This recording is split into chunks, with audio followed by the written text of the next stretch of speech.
KPCC അധ്യക്ഷൻ K സുധാകരനെതിരെ ആഞ്ഞടിച്ചു പ്രതിപക്ഷ നേതാവ് വി.ഡി. സതീശൻ. ഇന്ദിരാഭവനിൽ കയറി ചെല്ലാൻ പറ്റാത്ത സാഹചര്യമാണെന്ന് രാഷ്ട്രീയകാര്യ സമിതി യോഗത്തിൽ വി.ഡി. സതീശൻ തുറന്നടിച്ചു.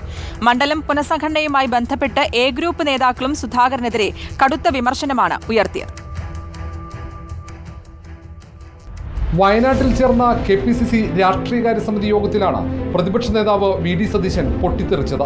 കെ.പി.സി.സി ആസ്ഥാനത്ത് കെ സുധാകരന്റെ അസാന്നിധ്യവും കൂടോത്ര വിവാദങ്ങളും ചൂണ്ടിക്കാട്ടിയായിരുന്നു വിമർശനം.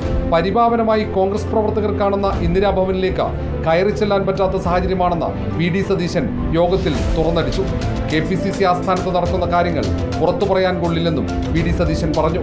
വൈകാരികമായിരുന്നു സതീശന്റെ പ്രതികരണം. മണ്ഡലം പുനഃസംഘടനയുമായി ബന്ധപ്പെട്ട അതൃപ്തി എ ഗ്രൂപ്പും യോഗത്തെ അറിയിച്ചു. മണ്ഡലം പ്രസിഡന്റുമാരെ ആരാണ് നിയമിച്ചതെന്ന ചോദ്യമാണ് കെ.സി. ജോസഫ് ഉന്നയിച്ചത്. കെ സുധാകരനെ മറയാക്കി പാർട്ടിയിൽ നടക്കാൻ പാടില്ലാത്ത കാര്യങ്ങളാണ് നടക്കുന്നതെന്ന വിമർശനവും യോഗത്തിൽ ഉയർന്നു. ആരോപണങ്ങൾക്കും വിമർശനങ്ങൾക്കും ഒരക്ഷരം പ്രതികരിക്കാൻ കെ സുധാകരൻ തയ്യാറായില്ലെന്നാണ് വിവരം.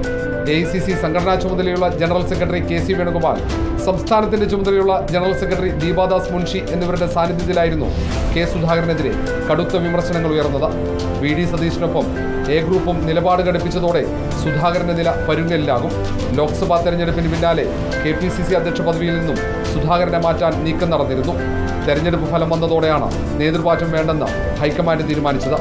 കെ സുധാകരനും വി.ഡി. സതീശനും തമ്മിലുള്ള തർക്കം മൂർച്ഛിക്കുന്നതിന്റെ സൂചനകളാണ് രാഷ്ട്രീയകാര്യ സമിതി യോഗത്തിൽ പ്രതിഫലിച്ചത്. Reporter R. Roshippal, in reporter, Thiruvananthapuram.